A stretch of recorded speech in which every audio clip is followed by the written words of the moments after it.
My friends, welcome to episode 55 of Prof and Dev Play Games. I am the Prof, Larry, and over there is Anthony. The dev. How's it going? You stuck in a deluge, a rainstorm? What's going on up there? It has been very rainy, but all the forecast of doom and gloom uh, really kind of went over with a whimper. Oh, really? Yeah, the big storm that they were really expecting stayed off to the coast more, Okay. so it didn't really. We got some mid 20 mile per hour sustained winds, but I didn't lose power or anything, so Okay. whatever. Uh, the place where we grew up, they lost some power. Some people lost power up there. Yeah, I have to say I've heard stories that the Washington coast got hit pretty hard, Okay. but Puget Sound, I mean, we're in a few 150 miles Right. because of how it is, and the storm decided it wasn't going to try to come over the Olympic Mountains. Well, that's good for you guys. Yeah, it was. I'm okay with that. Cool. In case you're listening to this and a long-time listener and my mic sounds different, my mic apparently doesn't work with the new Mac OS Sierra, nor does it work with Windows 10 right now. It's a Blue Yeti microphone, and it seems to not be working with anything. It's a big paperweight at this point. So I am using a headset mic and recording on my PC. So we'll see how this all goes. Hopefully it's actually recording and we don't have an empty file at the end of this. Today's show has a lot of news, tons of news. We're talking about lots of stuff. We're talking about PlayStation. We're talking about Andromeda, Battlefield 1, some Rockstar news that dropped today, Overwatch, a little bit of Rogue One at the end, and the off-topic banter. Our discussion is going to start out with Battlefield 1, but before we get to the discussion, I'm surprising Anthony with a Final Fantasy quiz. But I'm going to fail. We'll see. If you fail, you will only fail publicly. It's okay. It's fine. Yeah. I'm part of an online trivia league called Learned League. It's got a bunch of ex-Jeopardy champs and Trivia Bowl champs, and it's just generally very hard, but a lot of fun. But they have these one-day trivia specials, and they're thematic. I do a game of Song of Ice and Fire, Game of Thrones league once a year. This one's Final Fantasy. This will go up after the trivia, after the deadline is passed. So people won't hear the answers who are part of the trivia league, and I'm sure that people who are listening to this podcast probably are not in that league anyways. And I want to quiz you about these 12 questions, and some of them involve me sending you pictures. So I'm going to send you a picture. Let's see if I can do this off my desktop. So the first question is, name any two of the four creatures seen here. Okay. Can I name all four? Go for it. Cactar. Mm-hmm. Cactuar in the top, Tonberry in the top right, Chocobo in the bottom left, and Moogle in the bottom right. All right, so for the listeners, Anthony has named all four characters in this picture. So question 1 is a success. Question 2. Most Final Fantasy games feature the playable characters summoning large monsters to fight on their behalf. Many of these summons take their names from mythology, including Odin, Shiva, and what large dragon, who in Arabian lore is a giant fish that holds up the world. Ragnarok? No, that's not the Arabian lore. Bahamut. Okay, spell that for me. Bahamut. Bahamut? Okay. Is that, I don't know if that's right or not. We won't know until we get to the end, because I'm going to enter these. Okay. So the first one was Chocobo, and what was another one? Moogle. Moogle, Moogle. Yep. Okay. Question 3. Allegedly taking its name from a noble house in Final Fantasy IV, what unit of currency is used in nearly every Final Fantasy game and can even be thrown as a weapon by some characters? Gil. Okay. That one Gil. All right, so let's see here. What name do all of these characters share? And I just sent him the picture of looks like 12 characters. Even before you said that, I'm pretty sure I know what name that is. Sid. All right. Put in Sid here. Question number 5. What common item, which made its debut in Final Fantasy II, typically restores one KO'd ally to life and coincidentally instantly kills many undead enemies? Phoenix Down. All right. Oops, I spelled Phoenix totally wrong. There we go. Question 5. What hard rock band that got its name from a traditional Final Fantasy character class was made up of Square Enix composers, including lead composer Nobuo Uematsu? And that's the Black Mages. Okay. Highly recommend listening to that at some point. Question 7. The 2001 movie Final Fantasy: The Spirits Within feature. Oh, I can't ask you this one because this is an audio question. Sorry, I'm gonna skip that one. Maybe you know it without the audio. 2001 movie Final Fantasy: The Spirits Within featured what actress heard here as Dr. Aki Ross, who recorded her lines while a cast member of the TV show ER? Nope. Okay. British singer Leona Lewis, who sang the Final Fantasy XIII international theme My Hands, got her big break in 2006 when she won what Simon Cowell-helmed series? American Idol? Okay. I don't know. Sure, okay. That's the only one that I know. Simon Cowell was on that, right? He was, but this is the British singer, so I wonder if it's the British one he had, which I can't think of the name of it. Nope. Okay. Question 9. In Final Fantasy IX, Zidane's theater troupe was named after what mythological Greek king and son of Zeus, punished in the afterlife for sacrificing his son Pelops and serving him to the gods? I'm a blank on that one. Okay. Number 10. The series of games including Final Fantasy XIII and its sequels, Final Fantasy Type 0, and the upcoming Final Fantasy 15 are collectively known by what three-word title, Latin for the New Tale of the Crystal? That's, what is it? Crystallis Novalis? I mean, I wouldn't be able to spell it. That's the thing. It's 3 words. Yes, that's 3 words. I'm missing the first word. Okay. Novalis? But I mean, Novalis, I believe, is the third one. Okay. Let's do that. Okay. Number 11. Spoiler alert. What jerk is holding the sword in this screenshot? Pretty sure I know this one, but we'll see. Thanks, quiz. Sephiroth. Yeah, I knew it. All right, and last question. The brothers Edgar and Sabin from Final Fantasy VI share what surname, also used for the main character in 3 plays by Pierre Beaumarchais? 2 of the plays were later adapted into operas by 2 different composers. Nope, not a clue. Okay. Don't remember 6 that much. Okay, let's do this. Just do the top 3. Boom. Boom. And that one seems like everyone's going to get that one. Okay, so I'm going to submit. Oops. Sorry. Dun, dun, dun, dun, dun. Ooh, doom. Okay. Let's see how many you got right. Chocobo and Moogle, so you got 1. Bahamut, you got that one. Gil, you got that one. Sid, you got that one, even though I spelled it wrong. Phoenix Down, you got that one. Black Mages, you got that one. Ming Na was the actress. Oh, right. Okay. She's also in Agents of S.H.I.E.L.D. Ah, there you go. The X Factor was the Simon Cowell show. Okay. Tantalus was the theater troupe. Fabula Nova Crystallis. There you go. The thing. Sephiroth. And Figaro was the last name. So that's okay. 5, 6. You got 7. Congratulations. I'm not a complete... About 50%. That's okay. A complete failure. You're not a complete failure at Final Fantasy trivia. I would have gotten much worse. So, congratulations. Thanks for playing along with me, and thanks to the audience for playing along with us as well as we went through some of those things that were visual. We tried to explain as much as possible. So, congratulations, Anthony. Now on to our discussion. Our discussion is about Battlefield 1 campaign. Thoughts about it, and then thoughts on the depiction of war in games in general. Have you had a chance to play the campaign or seen anything? No, it's just what you've talked about. So I'm interested in your.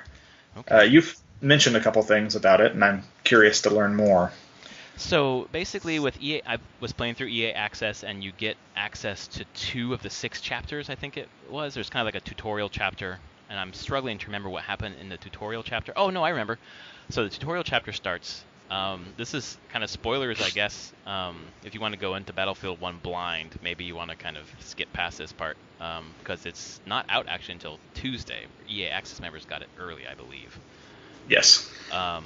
So the beginning, it starts with like black screen, white text talking about this based on events that happened 100 years ago. You're a month away from the end of the war or whatever, and you're in this area being bombarded by the Germans, and the last thing you see is you are not meant to survive. And I was like, oh, it's kind of setting up this, it's going to be really hard for you. No, they set it up so you cannot beat it. Like, basically the tutorial, you're in this situation, you're in this battle, and you're fighting against the waves of Germans, and you can go as long as you can, and then eventually you die. And when you die, it says the name of the person, and then you warp into someone else, and then you play as them until you die, and then you warp into someone else. And it's basically showing almost the futility of war. Like, there is no winning. Like, you just die, and you have no hope. And it really set up this idea that war is not, like this heroic thing. It's this dirty, dark, sad, awful thing, and no matter what you do, you're gonna die. And I haven't seen a campaign for a first-person shooter like start off where you are not all powerful. You are not like meant to survive and be the hero. You're meant to die. You're one of the many, many people who are going to fail at this. This. Yeah, I mean that is interesting to me only because I'm like, how are you going to make World War One, which arguably is probably one of the easiest wars to even glorify? I mean, it's dirty, it's gritty, it's horrible for the people. Trench warfare is a terrible, terrible thing. And people just died by the thousands trying to get between trenches and everything. And I'm like, how are you going to really how's this game going to push that? How is it going to try, like you said, my thoughts, is it going to try to like glorify that or downplay the horrid conditions of World War One? But clearly it's not. Yeah, it's kind of pushing it into your face going, this is not a fun thing. This is not absolutely right. A nice thing. Right. This is just bruising and brutal, and it's not glorifying it. And I'm so happy to see, like, to me, it feels like an accurate representation of what happened. Like, you are, I haven't played the earlier Call of Duties that were set in actual war periods. This is the first-person shooter, I believe, where I'm, like, back in time as opposed to, like, futuristic fighting. But it's not glorifying it. It is, you're going to die. And the way that they set it up is that you have no hope.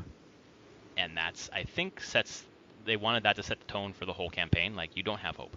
And you go into the second chapter, basically, and you're this kid, this American kid, basically with a tank battalion, kind of going behind enemy lines. And it's like a series of 4 stages in this chapter.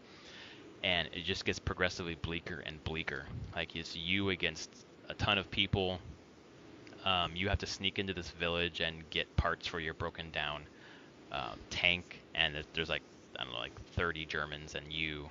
And, in this situation, you are meant to survive and are meant to kind of be the hero in this part. But the way that they've done it, it's someone's story from the war. Like, this chapter is this Edwards guy's chapter, and at the end, it lets you know this is a month away from the end of the war, and then when you're done, it tells you in a month, this is going to be liberated or whatever. And the next chapter, I believe, is going to be someone else. So it's basically giving you vignettes of different soldiers in the war. And I think that's setting up where at least one of these vignettes, I bet your character dies. Yeah, and I'm sure some of them, if they have the little after thing, is like, you might have survived here, but this person dies exactly a month later, or right. Like, they don't make it out. But the way like that mission where I had to get the parts for my tank, I just felt so alone and like really isolated and kind of terrified. Like, it's just me against this huge onslaught, and you kind of can slowly pick them off and survive and get back to the tank. And then when you get back to the tank, like, you just get overwhelmed by Germans, and one of your guys dies, and it looks like you're about to like put the pieces into the tank and drive off into the sunset and victory, and then all of a sudden it's just like 20, 30, 40 Germans just coming over the hill and just overwhelms the whole team, and your guy kind of gets pushed aside while the rest of them get shot. And then it's just the ending of that chapter there's a twist that I won't say, but it was really cool. And then when that twist happens, it's these guys going off basically into the sunset, and it says like in a month this war is over. So then you're going to move on to someone else's story. And it was just, even though you survived, and that the twist at the end was kind of like a positive twist, even though that happened, you just felt like this was a never-ending, never winnable kind of war, and it was just, you felt like you survived by your bootstraps, just barely got through. And it's like almost like a Pyrrhic victory. And I really like that, because when I play like Call of Duty, it's just like I'm just like dude bro, really gruff guy, like just we're gonna do it, yeah. Like there's no way to fail. You just keep going and keep winning. Like this game makes it so you fail. This game makes it so you die, and you don't play the same guy throughout the whole campaign. And it's just when I like that beginning where you play as different people and you can't win. That you keep dying and resurrecting to someone else. But then the second chapter started, and I was kind of like, oh, I'm not really into this, but I wanted to play through it. So after the first maybe 30 minutes or so, I kind of got into this Edwards kid's story, and now I'm hooked. Like I don't think I'm gonna purchase it. I'm not gonna purchase it now, but I will end up playing the campaign eventually. Maybe December or something like that. It's worth it. Definitely, it's something different. If people wanted something different, it's different. It's not only different because it's back in time, but it's also different in the way that they handle the narrative, and that was super cool to see. And I would say that's something that the Battlefield games have suffered from. Story? Like they've always been focused on multiplayer. I mean, they're big multiplayer games. Mm-hmm. And I would say then they try to do single player. It's never really, like, I don't think they've figured out really how to do a good single player that, I don't know, that just doesn't mesh as well with the multiplayer or the game. This seems like they're trying to just, like you said, try something different. Mm-hmm. And really push it, being like, you know what? Let's not try to do the popcorn movie action story. Let's focus this. Let's show stories. Let's really get into short, meaningful stories. Yeah, and like an anthology collection, really. That's what it feels like. And they were brave enough, or maybe brave is not the right word, but willing to take a risk to slow things down. It wasn't like nonstop, like action. It was like, a lot of the tension came from you being alone, running from cover to cover, you against an army, basically. The only place where that whole thing kind of broke down was when you're at one tank against a bunch of other tanks, and like there's no way I should have survived, and I did. But other than that, everything else felt like I was barely making it. That's really cool. It intrigues me, which, I mean, I'll probably pick it up at some point. Yeah, I think it's worth it to try that campaign. Neither of us care about the multiplayer, so eventually pick up the campaign. I'll probably wait for a sale or something like that. But the EA Access trial made me realize this is a game that I will purchase eventually, because the campaign's just different. And now it makes me wonder: will this be the game that? Will it beat the next Call of Duty in sales wise? Yeah, that's a good. That's question. Always the one. Yep. Will it ever switch? And part of me wonders if this is what you're talking about is too heady for the general gaming audience. They don't want that. Exactly. They don't care. Right. They want the nonstop action, like the huge set pieces and the excitement. Yeah, which is Call of Duty all the time. If most people are buying the game for the multiplayer, maybe the risks they're taking in the campaign don't really matter. Yeah. So I guess we'll see. But I can't see Call of Duty being dethroned. There's inertia there. It's true. But it'd be nice because this looks like they should be rewarded for taking this risk. Yeah. So there you go. We have this. DICE has now finished this, and they're, I assume, on to Battlefront 2. I assume so as well. And I have a feeling there won't be another Call of Duty next year. Not Call of Duty, Battlefield. Battlefield, no, I don't think so either. I think I they're think they'll gonna. take a year off. Yeah, I thought they mentioned they would alternate like Yeah. Battlefront, Battlefield, Battlefront, Battlefield. Yeah. And I heard a rumor that Battlefront is coming to EA Access. Um, Nice. yeah, which is nice because then I can play it there because you have my disc currently.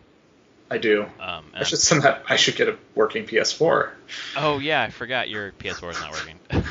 All those games are sitting there, and I'm like, oh. Can't play any of them. Hopefully soon. Soon. That's my goal. Yeah. Any more comments about Battlefield or just depictions of war in games in general? No, I'll be interested to see as more people get their hands on it, if this stuff resonates more, starts bubbling to the surface. Yeah, but I definitely agree with you that it's a little bit more of a cerebral, not cerebral, but almost like an art housey kind of take on it. Yeah. Just an independent filmmaker version of like what a war movie would be, and that I like. Yeah. Big fan. Very cool. I'm glad they're doing it. Yeah, me too. All right, my friends, when we come back from the break, we are going to chat about the news, so stay right there, and we will be right back.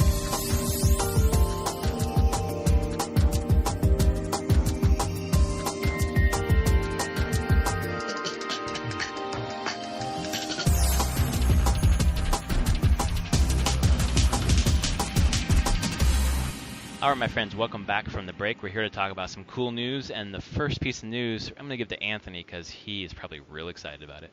I am real excited about it. It looks like the release date for Mass Effect Andromeda was by Dark Horse Comics. Oops. Yeah, so they announced, Dark Horse Comics announced there's an art book coming out for Andromeda, which isn't shocking. They've put art books out for a bunch of the other Mass Effect games. But they dated the art book to launch simultaneously with the game on March 21st. And I'm pretty sure March 21st is a Tuesday. Yep, it is a Tuesday. Yep. So yeah. Seems like a pretty specific date. Yeah, very specific date. I want to hope it will hit that date. I mean, EA wants this thing out that quarter for sure. That's as close to the end of the quarter as you could pretty much get. Yeah, it's still just one of those things when I see that footage on the PS Pro that they showed and they say pre-alpha gameplay, I'm like, you don't have a lot of time to go from pre-alpha to final. It looks good already, but it's easy to make a demo look good. Right. So for you, hearing like the words pre-alpha made you think we're further out. I did. I was like, I don't. So. But this leak, quote unquote, seems pretty legit. No, it's legit. Yeah. Cross my fingers for that team that they're not working those crazy crunch hours, but they probably are. Oh yeah, unfortunately, I'm sure they are, because EA gave them the date, and this is when it's coming out. Yeah. Hopefully they get to see their families. But I know you're so excited for this game. I am excited for this game. It's probably one of the biggest games for me next year. Yeah. Like the game of the year is going to come out in March. Potentially. Yeah. I'm wondering. Oh, sorry. Go ahead. It's happened before. Yeah, absolutely. Well, yeah. Witcher, for me, and for a ton of people, Witcher came out. It was into May, and it was game of the year in 2015 for a lot of people.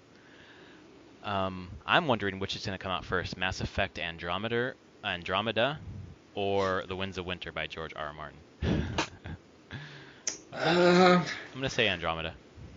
Yeah, I still think Winds of Winter. Winds of Winter will be before next season. Absolutely. But next season is late. It is. So. Yep. At least with games and to some extent movies, they're trying to hit a window to get like the most purchases, I guess. But books, that could come out at any time. It doesn't need to come out for Christmas or anything like that. No. So, yeah, cool. So Mass Effect Andromeda, I'm excited too. I will definitely finish Mass Effect 3 before it comes out. So I can promise that to everybody. Next piece of news. Oops, sorry, go ahead.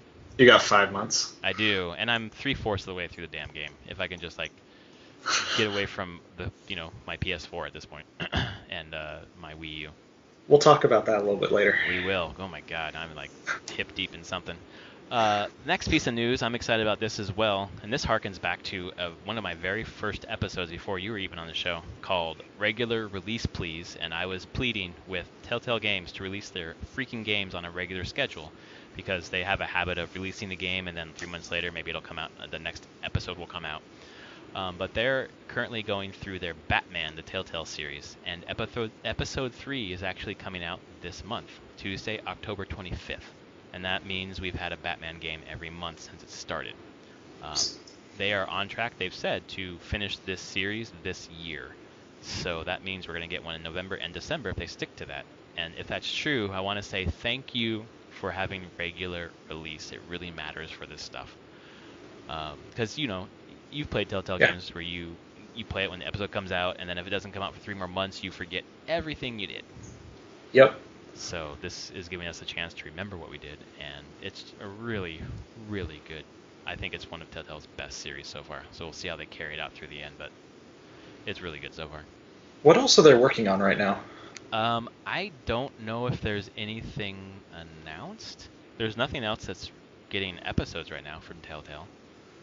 Are they doing any more Walking Dead stuff? They finished Michonne, and they Right. announced that they're going to have a Walking Dead season 3, so they're working on that. It's not coming out. Okay. It's not active right now, but that's in the future. And I think there's a Marvel Avengers something they're Oh. working on. I'm looking at it now. I'm like, maybe it just helps that they've toned down their workload a little bit Yeah, so that they can just focus on getting one out consistently while prepping the other ones. right. And if they can do that and fix their engine. I mean, this game is on their new engine, but there's still some issues with it.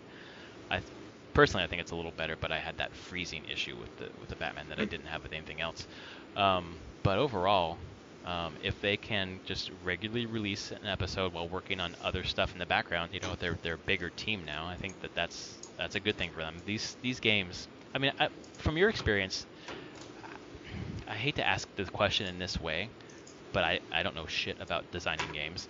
How difficult is it to design code, do everything for a game like this versus a game, say like Assassin's Creed or something? Uh, Honestly, I would say the Assassin's Creed stuff is probably harder because there's basically the amount of freedom you give a player, the exponentially more difficult the actual design and coding of the systems becomes, Mm-hmm. because you start hitting more and more edge cases of oh, they're trying to do this thing, okay, in this way with this one thing. You're like, okay, the system wasn't designed to handle something like that, so how do we fix that? Right. Okay. Where games like this, like the Telltale games, the player doesn't. They're scripted Yeah. experiences. It's hard to go off the rails in it, Right. if at all. So it's probably, yes, there's less engineering work that has to be done there. So I mean that's why they can get stuff out even in a month. Okay. And they have a pipeline for it. They're restricting what the player can do. Right. Yeah, it's very constrained. I thought that would make it, quote unquote easier. I know none of this shit is easy, but It's not easy. None of it. They have their own issues of making sure that even though the players might be constrained, you never know. You get the player that's clicking like mad everywhere or pressing buttons, and yeah, of course. you're like, why did that happen? That shouldn't have happened. But you're not supposed to do that. Well, I can do it. Well, you shit. can. Yeah. Yeah. I think my dream is to be involved in some sort of narrative game like this one day, to do the writing for something like this. It's just a dream.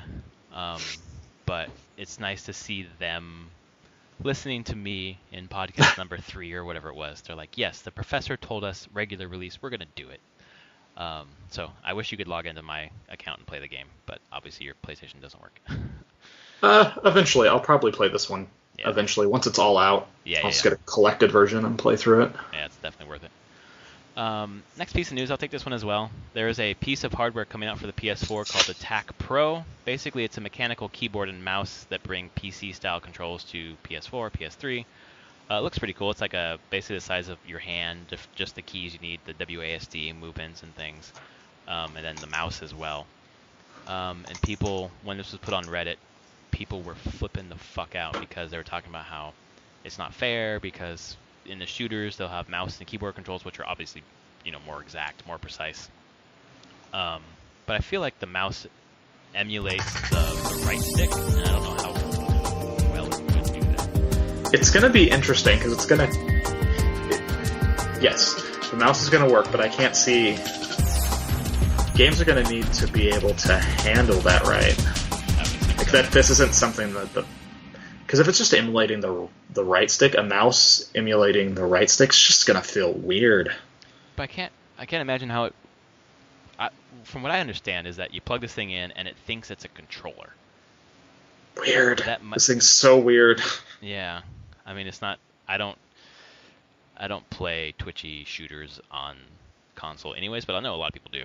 So this kind of sucks when people would think that someone has an advantage, but I don't know. It's capitalism. People make products because they think there's a market for it, and I think there's a market for this. So that's all I got to say on that one. It does. I mean, it's totally like reading the features. The quick button increases mouse sensitivity for faster reaction time. Exactly. Snipe button reduces sensitivity for precision aiming. Right. Like there's a definite advantage. I mean, there would be an advantage if it was just the mouse and keyboard that I have right now. Like I can play shooters on my PC in a way that I can't do it on the console. And I suck at both of them. I just want to put that out there. I'm terrible at shooters in general. So it doesn't matter what I'm playing with. But I don't know if tournament stuff and would this be legal or is it all only gamepads? I'll just put it out there. I mean, this is getting released and people will complain about it. I guess playing shooters on PC is just better. Well, boom. There we go. This is proof.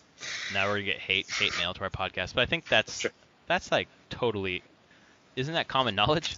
Like playing an FPS on the console is fun, but playing on a PC is superior because of just the mouse and keyboard are more precise.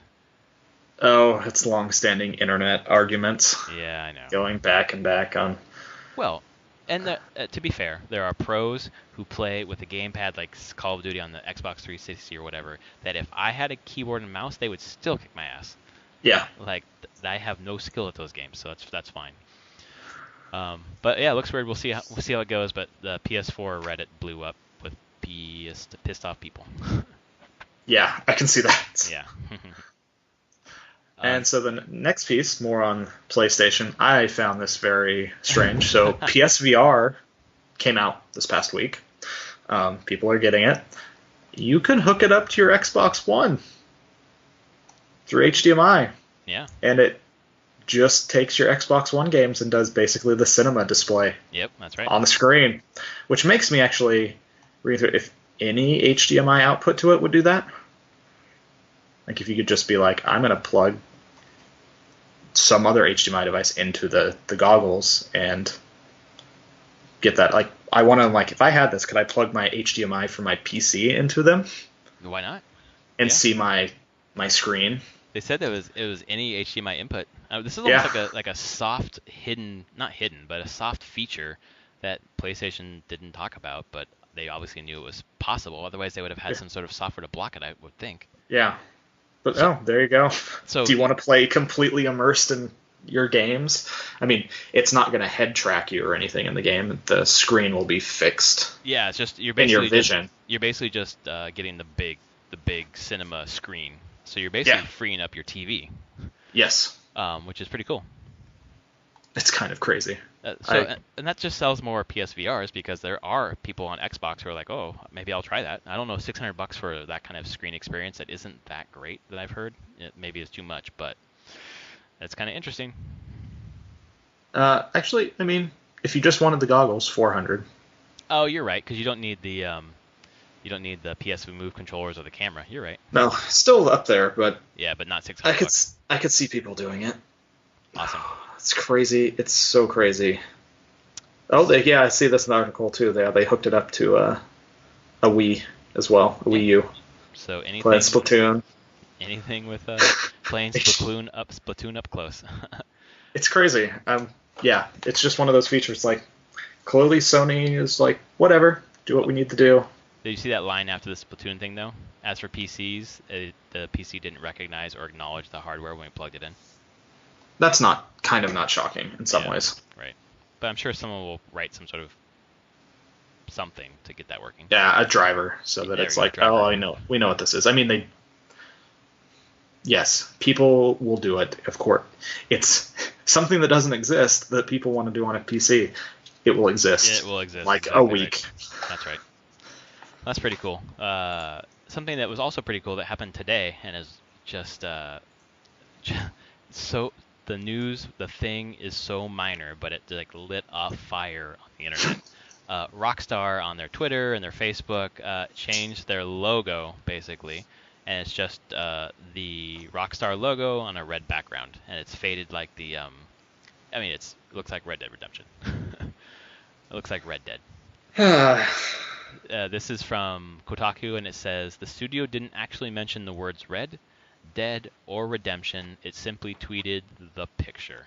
Like there's just a red with a red background, red field with black outline of the Rockstar logo and a little like box around it.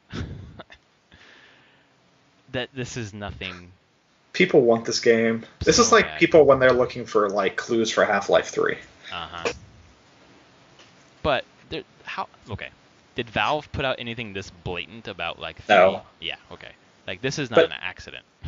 No, but who knows what this actually is? Is it a sequel?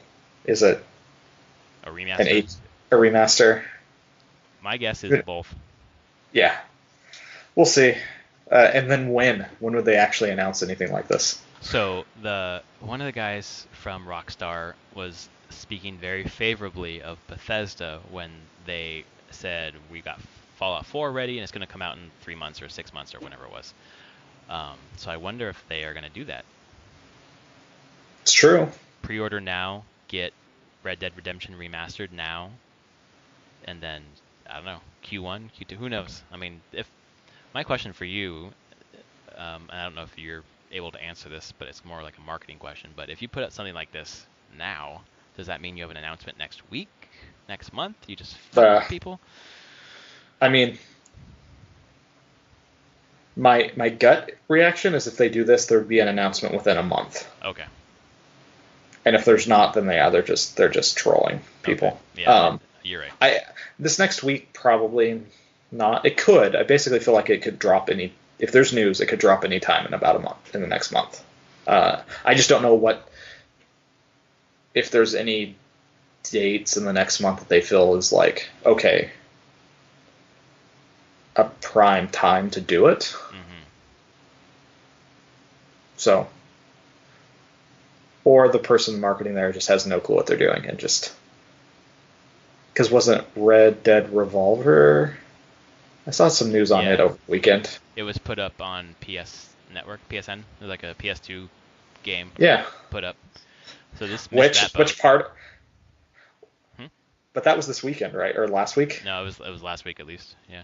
But my thought is, I'm like, they could have just changed the logo for that now. Oh, that'd be a big fuck up because people are going nuts. This is also a thing why I call it the Half-Life 3 thing, isn't it? No matter what they do, you're just like, everyone tries to tie it back to the thing that they truly want. Yeah, that's true.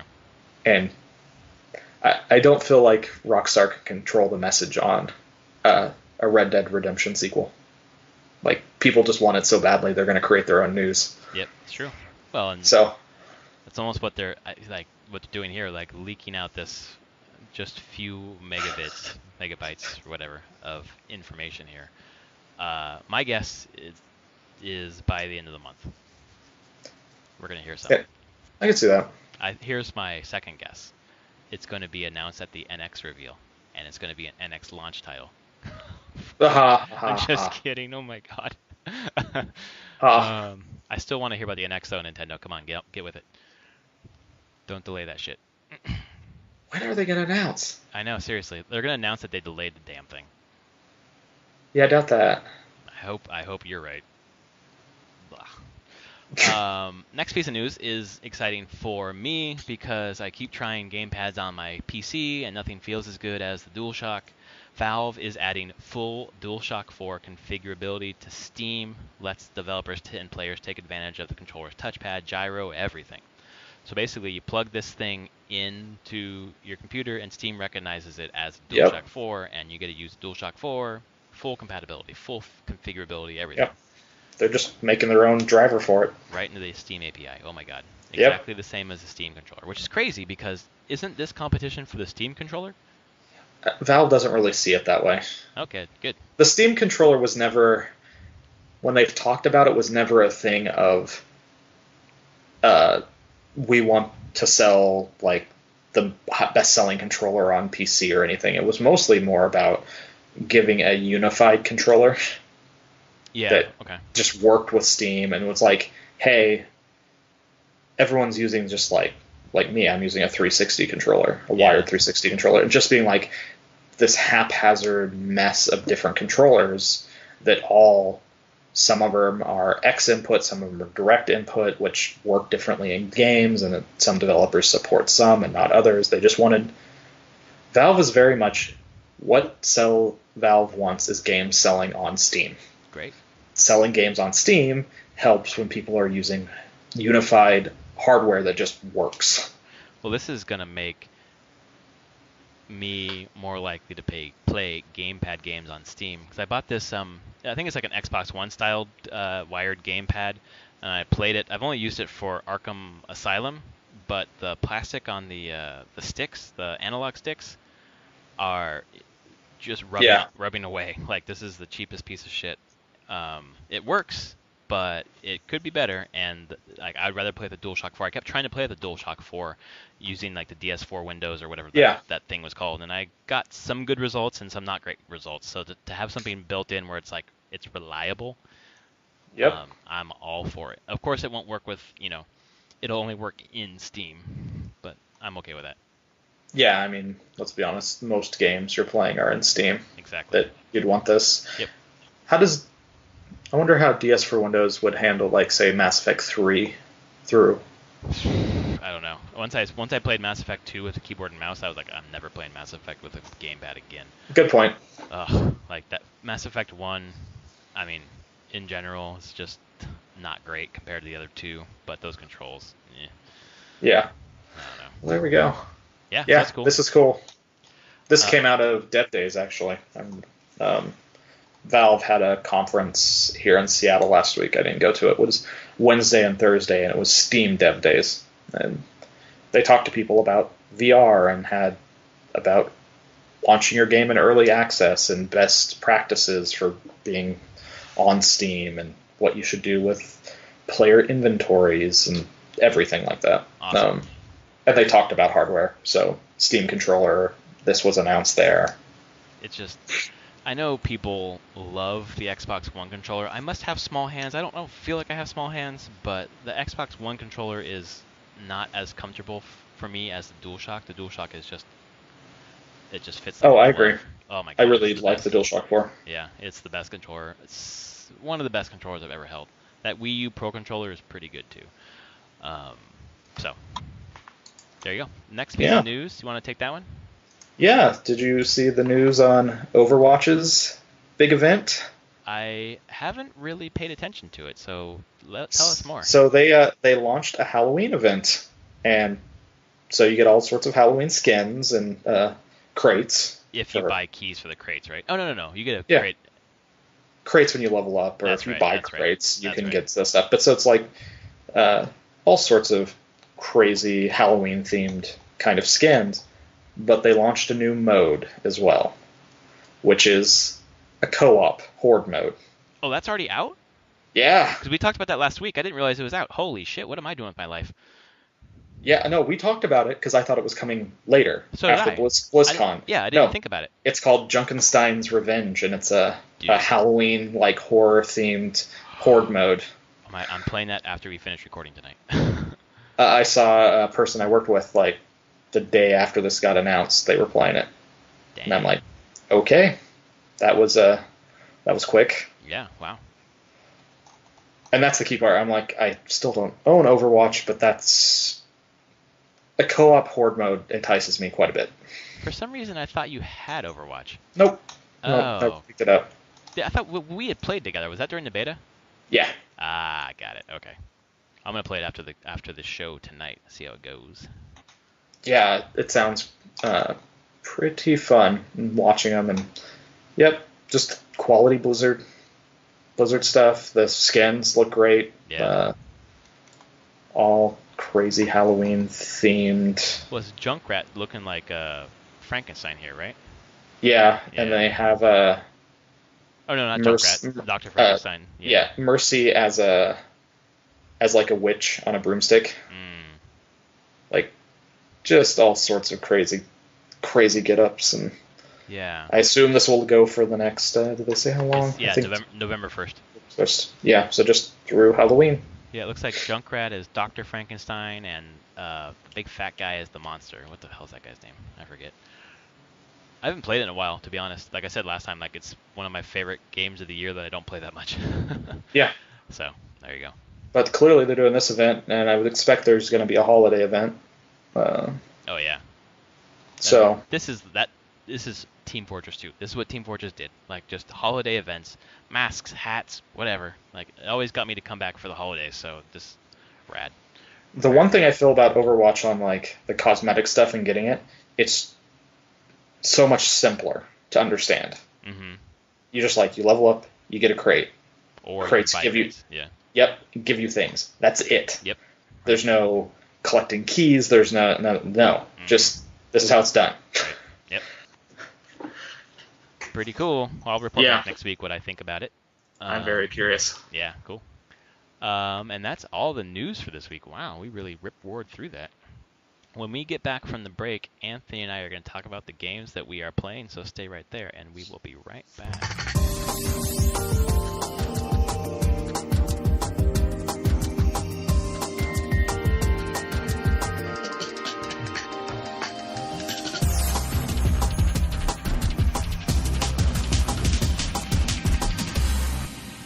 All right, my friends, welcome back from the break. It's time to talk about games, and more games. We're going to start with Anthony. What are you playing?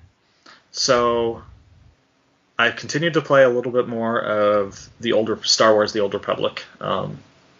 Getting my multiplayer MMO fix a little bit. The thing I've now realized working on, running a pen and paper RPG again, I put about 20 hours into planning that. Holy hell. Did you play this last week? We did character creation on Friday. Okay. So, a couple hours just all online. We all had our cameras set up and video, and used the digital tools and had them create their characters, and I asked them a bunch of questions and tried to figure out, told them where everything would be, their characters would be starting, so worked towards getting backstories to all coalesce at that point, and get them to work together to figure out why their characters would be working together and know each other. Right. Because I want them already working together before I deal with this crap. Some people the GMs try to weave the characters together. I'm not. I'd much rather the characters just talk about it and figure out why they would know each other, why they want to work with each other. So, but it made me realize I haven't actually played any video games most of the week because I've been spending a couple hours a night in Roll20 tweaking characters, creating art and tokens and stats, maps. Yeah. Right. It's a lot of work. It's a lot more than not in a bad way. I'm having a blast, but yeah. But it's not a small. I'm running a game. It takes some work. Well, it's awesome. You're creating fiction. You're creating a fictional world. Well, I mean, you're playing in a fictional world, someone else's, but you're building within that. That's really fun. Yeah, and the one great thing with the Disney takeover is when they wiped out the extended universe, basically. Yeah. Made it clean. It makes it much easier just to choose a place and go all right, I'm just going to build this up. it doesn't matter what I say at this point. No one is going to contradict me on like, well, it's not like that. This person wasn't there at this time at this date. Like doesn't matter. Just doing it. So Awesome. I'm having a good time just writing things. And I'm looking for. When you guys playing again? the 26th, Wednesday, the 26th. Awesome. So it's, what's that? 2 weeks from. Yeah, it's a week and a half. Normally it's going to be every other Wednesday. Okay. Wednesday night. Cool.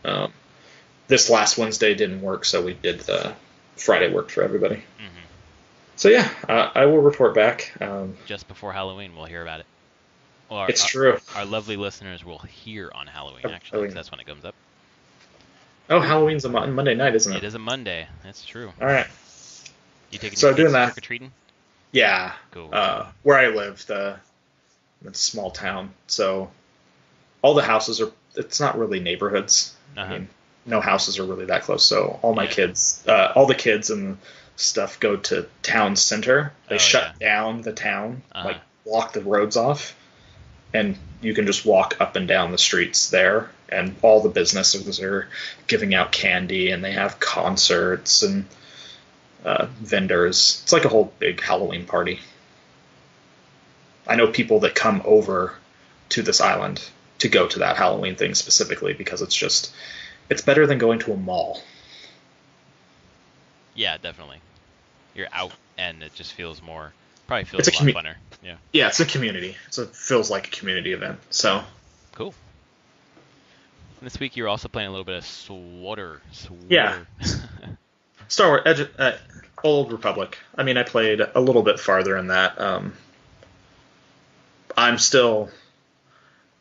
It still scratches my itch for a Star Wars story right now. Just something else I can. Honestly, I'm just pulling ideas from it now more than anything. But they drastically changed that game since the last time I played it. Even the last time I played it when it was free to play. Mm-hmm. If you want to play it as a single player story game, you can. And there's a good story? Yeah. Oh, cool. I mean, there's like 8 stories because there's a story for every class. Right. Okay. So there's a Jedi and Sith story, and then bounty hunter story, and they all have their own starting areas and they have their own stories. I've played most of the way. I'm doing the Jedi story now, which I've never done, and I played long ago Imperial spy or infiltrator. Basically, you're an evil James Bond. Oh my god, it was one of the most. It's hilarious because there's no Force users around or anything like that. You're just playing an Imperial agent, and yeah, you're basically James Bond but evil. That sounds pretty cool. It is. I was like, this is really neat. It's just, so. And you're not playing it through Steam, right? You're playing that through. You just go to their website. Got it. The old sweat. I always called it sweater.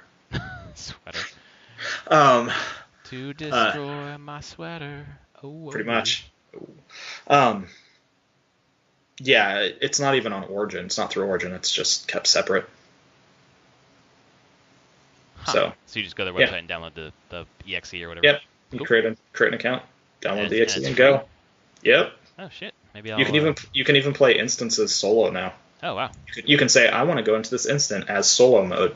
And they give you a helper, and it's like, it's not challenging. They're just like, if you want to see the story of these instances, just play. Like, it is a game you can play as a complete single player RPG now.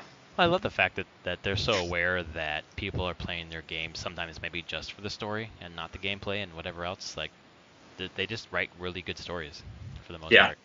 And supposedly, like, one of the things that's keeping me interested is their last 2 expansions. They've really focused back on that BioWare choose your own adventure story, where your choices really do matter. Right. They really wanted to bring that more to the forefront because it's there in the first release, but the MMO stuff kind of gets in the way of it. Yeah. Makes it hard to make your decisions really feel that interesting. Right. But they heard people's feedback in the last 2 expansions. The one that has come out and the one that's coming out in, I think, a couple weeks is very much focused on, no, we want to tell what people expect out of a BioWare story. So awesome. I'm intrigued. For me this week, I played Battlefield 1 campaign, and we already talked about that. It's got me intrigued for the full campaign. I think I'll probably play through the campaign before the end of the year. Depends on what games I get through before then. But man, you told me when I was playing through Uncharted that if you're not really feeling it, just go watch the movie on YouTube. Yep. Which I did, and I finished the movie this week, and I gotta say the story for Uncharted 1 seemed like it sucked. Like I didn't really like it. It's pretty standard stuff. It's Yeah. not. Honestly, you watch the story for Uncharted once. It's very much a riff on Indiana Jones, kind of Right. a modern day Indiana Jones. There's Nazis and Right. things like that. You kind of get a sense of who the characters are, but not a ton. Oh, not compared to 2, man. Then you hit 2. Oh my God! Yes. I don't know what I was playing. Oh no, it was Battlefield. I finished Battlefield, and I was like, I kind of feel like getting into like a story. Well, I have Uncharted 4 from Anthony, and I really want to finish that before the end of the year, so I can talk about it in our Game of the Year consideration. But it means I got to get through 2 and 3. So I'll start 2 and just see how it goes. I was hooked. I don't play games for the longest I play at a time is probably like an hour and a half. Last night, I played for 3 straight hours. My wife went to bed at 10 after the baseball game. I played from 10 until 1 a.m. I could not stop, and I was like, I have to go to bed. I have to stop. I have to go to bed. Like the writing is so good. Like the characters are funny. Like I feel like I care about them. I didn't care at all in Uncharted 1. I really care about the characters, the interaction between Elena and Nate and Chloe and that weird British dude, I can't remember his name. Sully? Flint. Oh, Flint, not Yeah, Sully yet. Yeah, not Sully. No, Sully's in it too, but and the thing that I had a problem with Uncharted 1, it was just like I'm like mowing through like 50 enemies, and it's just like it's just like a shooting gallery, and it's just boring. This is not like that. Like you have to kill enemies, but it's not overdone. The puzzles are smart. They're fun. The story is the thing, though. God, that story is so good so far. The opening is so good. Oh, that opening with the train where you're like wake up and then they flip it and you're like, oh. Yep, and you're flashing back and coming back, and then you get. I just passed that part where I came back to that in the story. So nice. I'm on the chapter that's called "Where Am I?"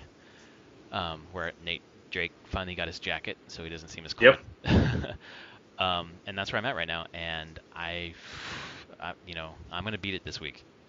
That's the only game, except for tonight. I'll play Overwatch tonight, but I'm gonna play that Monday, Tuesday, Wednesday, and probably beat it. 2 is really good. It's really where Naughty Dog really started showing their like, oh, we can tell incredibly well-written stories and have great characters. That is exactly what it is, and it's just like I've heard so many people talk about how great it is, and it's fucking amazing. Like if it was coming out this year, this would be my game of the year. So I'm imagining that Uncharted 4 is going to be really good, but I've heard a little bit about it, and people were kind of mixed, so I don't know. Did you? I don't know. I thought 4. Yeah. Yeah, I really enjoyed 4. Okay. Quite a bit, and honestly, part of the is it better than 2? I don't know. At that point, like basically 2 sets the bar very high, and I don't know if 3 or 4 ever go over the bar. They at least meet the bar. Then that's oh my god. If Uncharted 4 is as good as Uncharted 2, it is going to be my game of the year. And the thing with Uncharted 4 is you've had games with these characters. Yes. And it continues, and they build those characters. You have investment in Nate and Elena and Sully and these characters. You instantly are, when you're playing these games, you're back with these characters, and you're like, I like these characters. Right. One of the things I always liked about Uncharted 2 as a dev and designer, I noticed that most of their cutscenes weren't during action scenes. No, they weren't. That's right. They're the quiet moments or the cutscenes, and the things that you would typically think would be cutscenes, you're in control. Right. Have you been chased down an alley by a truck yet? Hell yeah, I have. And I'm like, this is something that would normally be a cutscene. Right.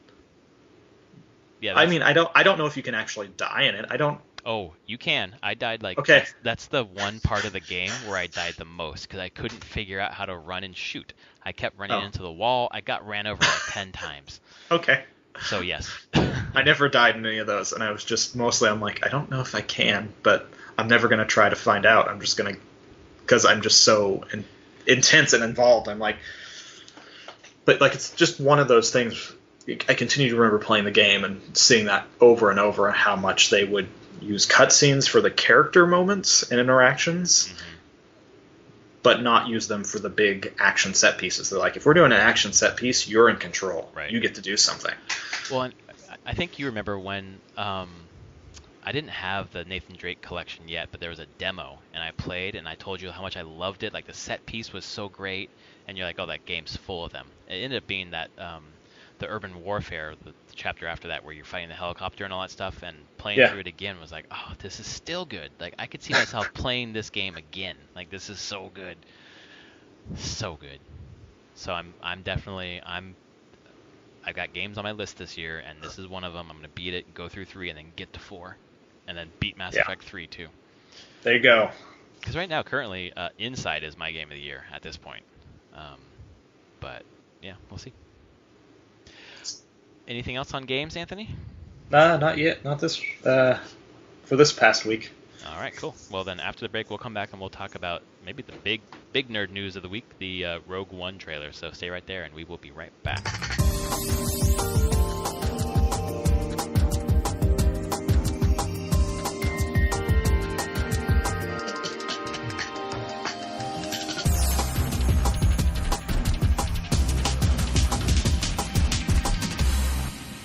All right, my friends, welcome back from the break. I am Larry at Prof Plays Games. Over there's Anthony at Summer Speak, and we're going to talk about the Rogue One trailer, and I'm going to let you lead the conversation because I sure can't. You can't? Did you watch it? I watched it, but reaction. You know more about Star Wars. I know. My reaction is that it looked awesome. I love that there's a female protagonist, and it's just like it's a heist movie. Like, I'm ready for it. Sounds fun. Watching it, yes, all those things that you said. To me, it just looks gorgeous. Not in a, like, oh, these visual effects, CG is great, but just, I feel like this movie is just going to be full of just pretty incredible shots that you haven't really seen in a Star Wars movie before. Mm-hmm. Like, the director is doing things I'm like, I don't know, the different shots of the Death Star, and how it's, like, silhouetted on planets or in the haze of the atmosphere. Like, it was just there's things like that when they pan up from a city and there's just a Star Destroyer parked over it. Just these crazy shots. Oh, that was the one that always gets me when did you notice when they're flying the ship in that trailer and it's going over a planet and it's a giant statue in the ground? I don't remember that. It's kind of like, it's not calling attention, but if you look in the ground, it looks like rocks, but it's actually like this giant, enormous, like, Jedi statue that's been crumbled and broken. Huh. And it's just there. I'm like, this shows a detail to storytelling that I hope runs throughout the whole thing. And yeah, I've watched that trailer like 5 or 6 times. Nice. I'm going to ask you what moments stand out to you, and I'll preface it by telling you mine. About a minute in, I don't know who the guy is, but he's got a stick, and he just, like, knocks down all the stormtroopers. Oh, right. That's probably the dumbest way to describe that, but I like that. And then immediately after that, there's the droid, almost looks like Big Hero 6, not Big Hero 6, the Iron Giant. Just this iron-looking droid. He said, the captain says you're a friend. I will not kill you. I think you watched the wrong trailer, dude. What? Really? I think that's story trailer 1. I watched the first one. Holy shit, I'm a moron. Okay, you keep talking. I'm going to turn on the second one. Okay, you do that. Well, I'm going to do this in real time. Okay, so there's a blue screen and the water. We're going over the water? Yes. Oh, God, what the fuck? I watched the wrong one. Whatever I do. And there's a ship flying in. Yeah, and there's the... So you understand? I understand. I understand. I don't know who that is. You'll learn. Oh, yeah, she wakes up. in jail? Yeah. There you go. Okay, sorry, I watched the wrong one. What a moron. People were like, what are you talking about? That was from, like, summertime. Stormtroopers getting blown up on a ship.